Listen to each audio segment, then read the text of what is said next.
Hey there guys, my name is Marcus, and in this video I will show you a simple way how you can add before and after slider in Squarespace. So let's start. The first thing you want to do is just scroll down below to the description and click on the link. When you will do it, you will get on this site called Placeit. Placeit is an amazing company with a lot of widgets, and one of the widgets they make is before and after slider. So let's click sign up for free on the top right corner. And when you're going to be here, you want to sign with the Gmail, Facebook or normal mail. And when you have it, click login. Then you will be here in applications, and in search you just want to write before, and you see here before and after sliders. So let's create a widget.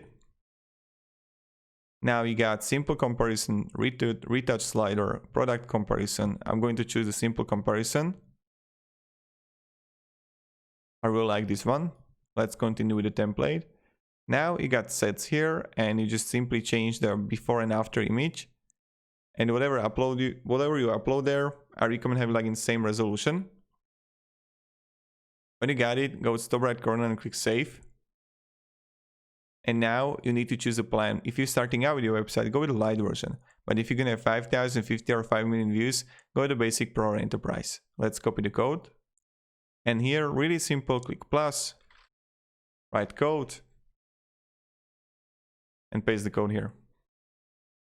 Click done and save, or yes, like this.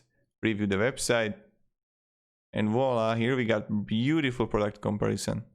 Like this is one of the best widgets on Placeit, I think.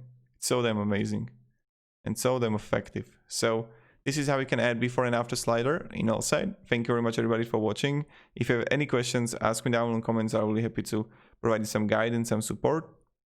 And yeah. Have a great day and goodbye. See ya.